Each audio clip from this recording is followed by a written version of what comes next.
Compass সিরিয়ালের আমরা আগামী পর্বে দেখতে পারবো।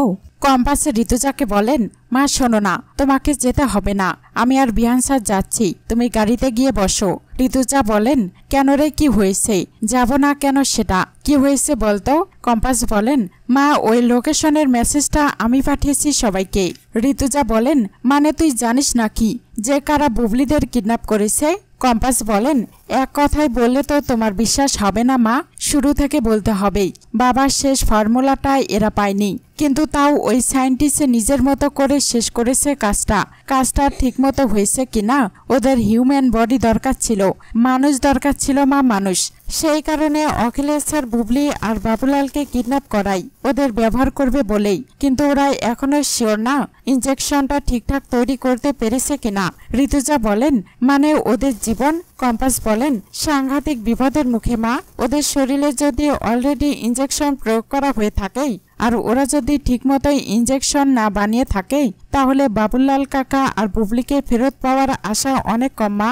ঋতুজা বলেন, না এটা হতে পারে না। কম্পাস বলেন, হ্যাঁ মা, সেই জন্যই বলছি তুমি এখানেই দাঁড়াও, ওই দৃশ্য ভালো লাগবে না তোমার, আমরা দেখে আসছি।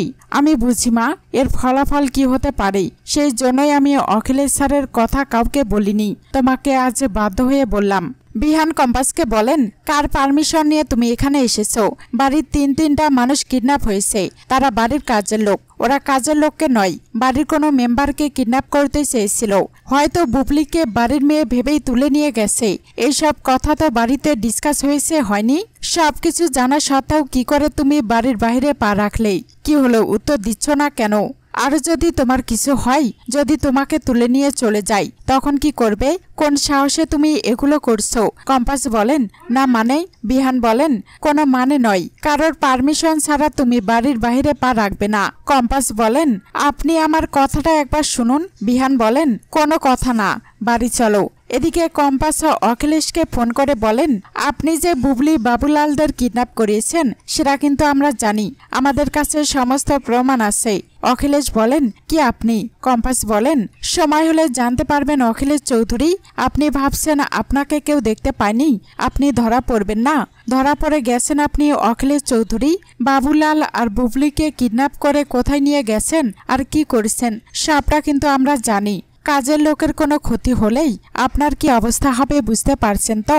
মুক্তি ঋতুজাকে বলেন, কিরে ঋতু, বরণ করবি না? ওদিকে তো পৃথা বরণ করে ফেলেছে, অথচ দেখ বাড়ির কর্ত্রী এখনো বরণ করলো না, কোনো মানে হয়? ঋতুজা বলেন, তুই তো দেখছি বরণ করে ফেলছিস, কই দেখি সুন্দর দেখাচ্ছে, বা শাখা সিঁদুর পরার এত শখ, তুই আগে কেন বললি না? বিয়েটা হলে তো আগেই হতো, কতবার বলেছিলাম তোকে, তাই না?